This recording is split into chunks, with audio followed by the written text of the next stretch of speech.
did you recover after the swim yet? Yeah. Mentally? Yeah. I don't think there was much to recover from physically, ironically. Yes. The actual swim was absolutely fine. But mentally, maybe usual, you succeed in something and then you're on the high for a little while and life's wonderful, and then you kind of realize, now what's next? So I'm in that phase where I'm trying to not make any hazardous decisions that I regret about a week later. But at the same time, trying to still remind myself and celebrate where I am. So, yeah, I think so. I'm in the process. Week 2. Yeah. I don't know. You're probably doing better than me. Because I was like, we did it, and I was like, literally next day, I was like, okay, and? True. Because it wasn't that hard, wasn't it? It wasn't on the day, no. on the day. But I didn't realize that for a little while, that actually it wasn't hard. I didn't realize, although I was in physically absolutely fine condition the next day, I didn't realize that actually the day was fine physically. There wasn't, because we had an early morning, lots of hours of being up in the sun, and there was a lot of mentally preparation for it. And I felt quite responsible for the whole lot, for the whole team. Mm-hmm. So I probably didn't realize for a while that that's what it was, not the physical side. And then I realized, well, actually I could go out just fine. I didn't really even need extra sleep, or it was fine. Because it was much better, much harder for you as a captain, isn't it? Because did you expect that you're gonna be a captain when we start? Just let's go all the way back. Like how this happened that you decided to do this channel swim. I think it was a long process. I think you might remember we talked about it years ago, actually. It must have been pre-COVID or maybe within COVID. I can't remember, but we did talk about it. I'd played with the thought for some time, knowing other people who have done it and something that feels special, but kind of never really considered it myself, given the enormity of the project. But then we talked about it, and I heard from Alistair and over again how wonderful it is, and at some point it was a question of putting the name down, and it was a natural process. It just happened. I didn't feel bad or good about it. It was there. It had to be done. And then you don't sign up for anything specific. Of course, you know you have time, and you know you can pull out. You haven't put your money down yet, so it's a process from there that then solidifies, and somehow months later you find yourself in a position where actually it's not reversible. You've now signed up, so you might as well go for it. So what was more challenging, being a captain of the team or actually swimming and training to participate in it? I think that being the captain was actually harder than I expected. I think it's probably personal, but I took responsibility for it wholeheartedly. Mm-hmm. And you're responsible for yourself, for your own account, but you're also responsible for each and every one within the team to succeed, and to succeed as a team. You feel like you've recruited people into it and you've almost promised them something. And although each and every one of them was responsible for their own training and preparation, but somehow you feel like for the outcome of the story, you have a certain responsibility. So, and I felt that all the way through, that I somehow signed people up, and now I'm stuck with it, and now I'm gonna have to get everyone through, and including myself, including my own part in it physically. Mm-hmm. So I can't fail. What is that going to look like? I have to be as good as I possibly can. There was physical challenges too, though, so I wouldn't say one or the other was harder, but the captain part was harder than I thought it was going to be. And in terms of your preparation, was the hardest thing physically? By far, the temperature of the water. I knew that I would struggle with that. I knew that being in any kind of cold, be it water or temperatures otherwise, would be challenging. And I think perhaps there was an element of us not being particularly lucky with the weather. We had a lot of rough days, not just water temperature, but generally rough days, and we all experienced it. It wasn't just me. But I didn't enjoy the actual getting used to the cold water and acclimatization. It almost took it felt at times that took the joy of open water swimming, which I've enjoyed for so many years, out of it. And I almost feared that this would ruin the one thing I enjoy, open water swimming, for me, because it just wasn't fun. I was dreading the majority of the swims. And that, what's the point of that, right? What the heck did I sign up here for? That's something that's so much not fun. But of course, it was just part of the process. So it had to be that way. So for someone who is listening, what kind of temperatures we've been dealing with? Do you remember? I think we started in single figures, initially around 9, 10, and we're desperately waiting for it to be double figures, thinking that... But this is still wetsuit. And this is still in the wetsuits, yeah. So we started swimming in wetsuits in around 7, 8, I think, and then we're contemplating going without wetsuits once it was in double figures. We didn't for some time because the outside conditions were challenging as well, and perhaps we would do it differently now, but I don't think we started swimming without wetsuit until about 13, 14. Yes, and then for someone who doesn't know the temperature, what's the water temperature in the pool? You know, they're like a regular swimming pool. Do you know what that is? It 28? Average, yeah, for the competitive pools, I think are some 27, 28, and here anyway in Edinburgh. So it's a massive jump. Massive jump, yes, absolutely. So if someone considered doing the channel, what would be your advice on acclimatization? I guess the overall advice is pool training is good for distance over the winter, but start early, whatever the temperature may be. Maybe if it's single figures and you're still in your wetsuit, it's still worth it. But even going in without a wetsuit to start with, even not to swim, but to get used to the actual temperatures, in increasing the time, distance doesn't matter, just increasing the time gradually. The earlier you start, the better. The more time you have for that, the better. And I think looking back at the way I did it, or maybe we did it, that's something that we could have done better. Because everything goes out of the window, isn't it? All the form, all your technique. I've noticed that after 20 minutes in cold water, suddenly you cannot swim. Yeah. And it's like your shoulders are like, Yeah. and you're like, ah. Yeah, the swimming almost doesn't matter, does it? Until you're fully acclimatized. There's almost no point in swimming. Everything goes stiff and... And Alistair, our mentor, was trying to tell us this. He was. And why we didn't listen? So someone who is listening or watching this now, like, please do listen. This is the most important part. Because acclimatization. We didn't. We didn't listen, and then we struggled a lot. Yeah, I don't know. He did say from the very, very start, if you do one thing right, please start acclimatizing early. You don't have a lot of time. And we didn't. And it was probably, it feels a bit like, you know, when you have kids and they have to make the mistakes themselves. I think we had to go through this. We had to do it. And we did. Because the rally, the way you do this in 6 people, it doesn't feel like a challenge. I don't know. Me personally, for a long time, I thought it's going to be a walk in the park. And it's actually turned out to be a walk in the park, but it could be completely different because of the weather, isn't it? Like, how did you do it? How did you get us such a great day? That's all I concentrated on for weeks on end, because that was our only chance to make this fun. Everything fell into place for us. Yes. It could have been so much different, but it wasn't. So did you have any hopes? Like, how did you feel actually touching the water? You going on the boat and stuff? Did you? Because I as you said, you've been dreaming about this for years, and then you've been swimming all your life. So probably the channel swim was there, always there around. Did you have any like, oh my God, I'm doing this moment? Yes, but not till later, because I was still worried when we were on the boat and the first swimmer was in and the second swimmer was in. I was third in line, that something might happen. One of the swimmers may not manage, or something might not fall into place. So it took me some time to realize, and it finally, on my second swim, the second hour, is when it hit me.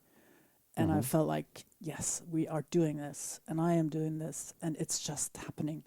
and I enjoyed it all the way. That hour was probably one of the best hours I've ever swam, because finally I realized this is what this is about. This is what people mean when they say this is fun and this is magic, and there's something about this that is just different and feels special.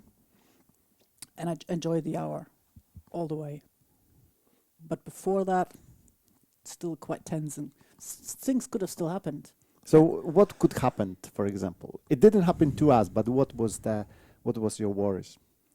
Someone freaks out and just gets scared by the moment. It's very different. I felt like until the very last moment, I didn't know what I signed up for. I did not know what it would be like. Because you can't practice the actual day, can you? Mm-hmm. I don't know what the boat looks like. I don't know what the swim looks like. I don't know how we get into water or back out of it. How do people... There were 6 individuals. We all had practiced, but we're all different. And everyone had approached this very different, had very different challenges or anxieties about it. So until the very last moment, anything could have happened, from someone actually physically not being able to go in the water because it's scary to jump into a pool with no bottom or very far away bottom, or something you don't see. Someone might not have tolerated the temperatures. Someone might have got seasick and actually not been able to swim, or got ill of some sort.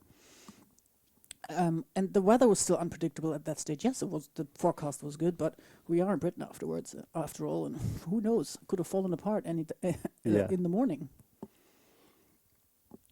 And did you have any strategy for things? Did you prepare for things could go wrong? And what would you do, for example, if someone didn't want to go to the water? This would finish our swim, isn't it? Yeah. And did you have any like pep talk for everyone?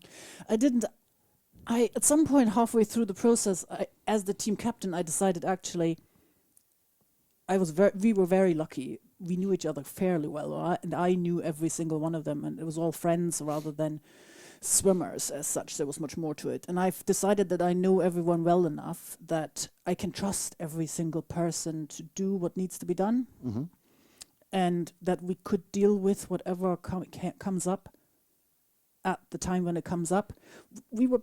I felt we were a pretty good team, as in we worked well, we gelled well, we worked well on what we were all thinking along the same ways, and we're all aiming towards the same thing. And we're able to support each other well enough that we would basically deal with it as it came. So I wasn't scared of not being able to deal with it as such. At the same time, I'd made peace with the idea that if something happens, it wasn't meant to happen, and there's a lot of things that could go wrong. That's what team challenges are about. Mm-hmm. So I don't think I would have been, well, I would hope, I would have been terribly upset if something would have gone wrong. We did what we could. So from one things could go wrong, it's that you're on the water, boat is moving, and then you might get the seasickness, isn't it? People, this is common thing, happens. And you as our medic, how did you know which things to take? And you offer us different options, isn't it? And then we have this special way of trying them. Why it's so important to try them before? And yeah, that's... Yeah. I mean, because you've been particular about this. I was, and I know I pushed it a little bit at times, but it was my that was my responsibility. I was best qualified to look into this and find out, and I knew that was a huge issue. And if nothing else, I have personally experienced what seasickness is like swimming, and what seasickness is like on the boat, and how prohibitive it can be to proceed any further. And you read over and over again that people say, well, I've never got seasick in my life, that's not going to happen. And it does happen after all, and it's just horrendous. And it's just not fun. And I wanted everyone to have a good time on it and deal with something that is to a large extent preventable. So I did a lot of research. I knew a little bit from practice anyway, but I just did a lot of research into it. What are the options? Number one, what do people do? Learn from others what tests they have tried and what works. And then at the same time, know the scientific background and see what the options are, and then try to slowly trickle the information towards everyone and instill the fact that it's not a choice. I need you to take this. And that was probably the hardest part, to say, you need to take this, you're not coming on that boat. and to try it before, for the simple reason that a lot of the anti-sickness tablets and medications have side effects, and it's a risk over benefit and tolerance versus what can you tolerate. If you feel a little bit dizzy, is that better than being sick? Is this one that actually makes you feel so horrible you can't take it? You know, you have to try these things, and then can you actually swim with it at the same time? If you don't try them, then you're risking it again for no particular reason other than you couldn't be bothered to try it out beforehand. And I think that's a concept that's a bit odd, but... Yeah. Definitely never, ever take them on the empty stomach. No. Unless you want to have the really cool 5 hours of dreaming. Yes. It does amplify their side effects, doesn't it? It does. Never do this. So you mentioned the atmosphere on the boat was quite nice, wasn't it? It was. I felt it. It was nice. Felt good, and I think it's down again to the choosing the team. Did you have any key to choose people? You know, like how do you put the team to swim the channel? I think I thought about who to approach for a long time, and we discussed it between us over and over and over again. You're kind of stuck with people who can swim. That narrows it down. There's not so many people that would consider it. But I thought almost more important than that is actually character and how well you know people. As I said before, I was incredibly lucky. I had 5 friends in that team, and that doesn't always work that way. And I know not everyone has that privilege, but if you want to make it fun and the process towards the event fun, then you need people who are trustworthy, reliable, fun, and are willing to put in their part personally, as in do their training, and you can rely on that. You don't have to question it, and at the same time are team players, which is not an easy one, I thought. And then to make it fun, you need people who are up for a challenge and who are up for a mental challenge, who've got a little bit of experience. And so each of the team members, I felt, had their own, brought their own positives and aspects to the team that made the team as a whole great. And still everyone had to overcome things, isn't it? It wasn't like we've got people who've been amazing swimmers and they did it easy. Even the good guys had the problems in the minds, which was quite good to see how they transform and how how you transform. It was nice interesting to watch. It was nice to watch it, interesting to find out in hindsight or en route as well what people's challenges were. And you couldn't predict that. It was very different. I don't think maybe people themselves didn't know at times. So what did you learn about yourself then on that swim, on that whole experience?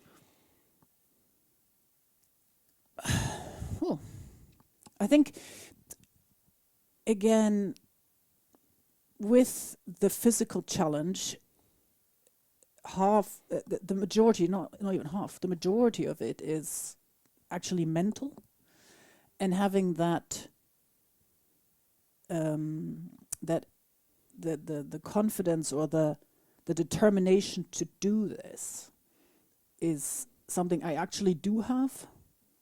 I doubt myself frequently, and before I sign up, it often takes so many ups and downs before I finally put my pen down and sign up for it. But I did learn that once again, through these challenges, I am actually more determined and hard-headed, and I can do mental challenges, physical challenges. I need to trust myself a bit more. But I tell myself this every time, so. But you're doing well so far, you know. All the challenges. You would think I've got it by now, but no. And maybe that's good. Maybe you have to go through this process to be sure that that's what you sign up for. If I sign up for something, I do it. I very rarely retract my signature. But to get there is often a process, and that's still longer than it should be. More painful than it should be. But maybe it should be like that. Yeah. If maybe it was too easy to sign up, you wouldn't find that much challenge in it, and then it wouldn't be so satisfying if you just did it on the whim, like, okay, I'm doing this now. True. So maybe it's a good thing. Maybe actually. it is a good thing. So if you think about this as a good thing. Yeah. Maybe otherwise I would retract my signature half the time because I haven't thought about it. The other thing I did learn is I am actually more of a team player than I thought I was. I've always seen myself as a bit of a soloist because I do usually like work things out myself and often find myself doing things without anyone else. But actually, I quite enjoyed the team part. It was fun. I thought it was quite a good way of doing it. And the accountability of each other was fun. You can't really let people down, so that's good. So you kind of have to do it. Yeah. And then you would not go to this water when it was 10 degrees. I don't think so. And Not so by early. myself, anyway. Not at 7 o'clock in the morning or, I don't know, 4 o'clock in the afternoon, anyway. No. Yeah. Is there anything you would do different this time? If you do this again, you've got year to prepare. You already talk about the coldness and the preparation for this. Is there anything else you would change or you would approach differently? I think probably. I would probably try to be a bit more consistent in my approach to the training, the actual physical training, whether it be acclimatization or swimming. I think next time I would be more consistent, start at some point and then set myself a bit of a better schedule. It felt a little bit like it was all over the place. Obviously, weather plays part, work comes in the way and other challenges in daily life, but I would try to be a bit more consistent in my approach to training itself, the actual physical part. Mm-hmm. I don't know about you, but I felt like for some time swimming and things was more or less all over the place, and I used every opportunity I had, but I didn't feel a lot of progress to start with, and I think would I have put in a little bit more consistent approach to it. It was difficult. Part of it was I didn't know what we signed up for, and I now have a little bit of a better idea what this is about. And I mean, we've talked about, now doing perhaps further challenges within the sort of same area. And I feel like I have a bit of a better idea now what I'm signing up for. So would you, if you do the next challenge, because you do next challenge, definitely, are you kind of thinking about solo or doing this with the team again? I don't know whether I'm ready for a solo. But there are different challenges. Like you don't have to swim another channel. You can do something else. But so you do like the team thing. I do. I'd like to do solo at some point. Yes, absolutely. Mm-hmm. I think that is a completely different challenge and kettle of fish because, again, probably quite a lonely at times challenge because you're accountable for yourself and no one but yourself. I wouldn't want to do it entirely on my own. It'd be nice to have people around me who would kind of chum me along. But I think I would quite like to see what I do if I am in the water for 6 hours by myself, knowing that the hour we did was tough. Because I surely can't count 1, 2, 1, 2, 1, 2 for 12 hours, for 6 hours. Maybe you can. Maybe I can. Maybe that's why you have to try it. Yeah, exactly. So what's in the pipes? I don't know. You tell me. I'm telling you that there's Ironman you don't want to do. Yeah. No. No. I don't know. I enjoy swimming. Swimming has been my backdrop for ages, for years. I like it. It's my base of everything else I do. So I think I'd like to do another swim. There's lots of channels out there that need to be looked at, and there's lots of lochs and lakes in Britain. Although I feel by now like I've swum in every single one of them. Surely not. So.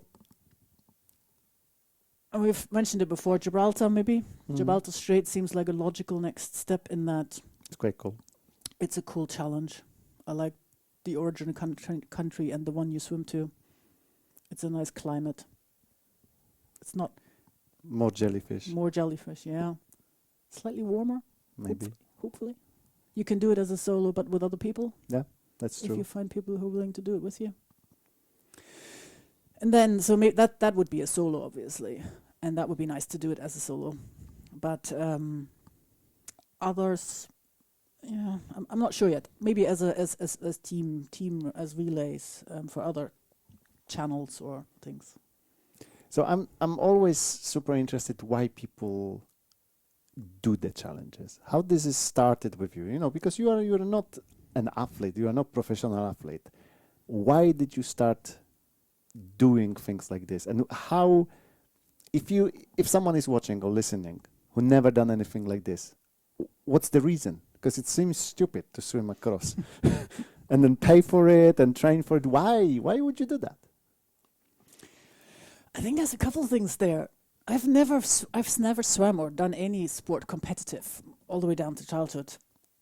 And I don't actually think I am all that competitive compared to other people, perhaps. But there's a couple of things. Number one, you want to set yourself an aim, a goal. And it's nice to train towards something. It's incredibly rewarding if you build up and you know you're increasing whatever you're doing, distance, speed, and you're getting better, and you've got work towards something.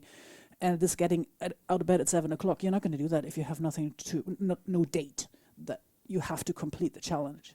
So there's a huge benefit there, and there's no way around that. And I guess me personally, I get challenged by people telling me I can't do something. Okay. So if someone tells me, "What, you're going to swim across the channel? What? How far is this? What? No. With no wetsuit? No wetsuit? What? You're just gonna? How do you know how to get there? No, not you." And maybe some of that does come from not being competitive, not having a whole lot of medals and specific visible achievements that, I'm not the president of anything, or, and then, so if someone tells me, well, you are rubbish at learning other languages, you are rubbish at running, swimming, cycling, then I'll show you. So basically proving people that you can. Not people, but myself, to say, actually, you know what, that's not true. But at some point you're not going to have that, because you will prove yourself time and time again that you can do it. But that's not happened yet. So you're waiting for this moment. You're going to keep pushing. Maybe. People seem to find new things that they look at me and go, nah. So, and swimming the channel was certainly one of them. People did say to me, that's nothing that you could do. So there you go. It's the same with the solo. Although I have to say I'm a little bit doubtful there still, so I need to work on that.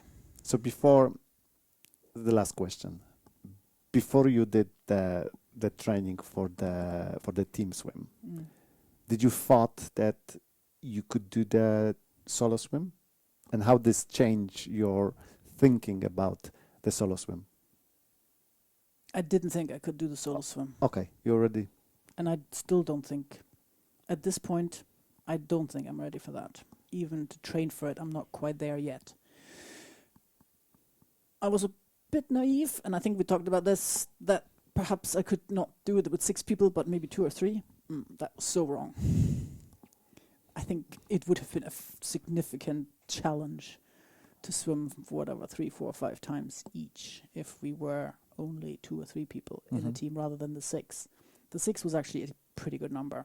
Maybe 5, maybe 4, in the conditions we had on the day. Yes. But the conditions could have been different, and I think it would have been a very different challenge with 2 or 3. But that goes back to the fact that we don't know, that I didn't know what I signed up for. I know that now. But it's also more realistic now, and I know, I think doing a solo English Channel crossing is a very different challenge and a significant challenge. Is it doable? I don't know. Definitely, there's a lot of people did it before you. True. And I guarantee that we're going to sit here in the next couple of years and we're going to talk about how did you swim your channel. Oh, we. Okay. Maybe not in this room, but we're going to have this conversation. Interesting. I know that. Okay. Okay, that's interesting. We'll see. Okay, Barbara. We'll see. Thank you so much. No worries.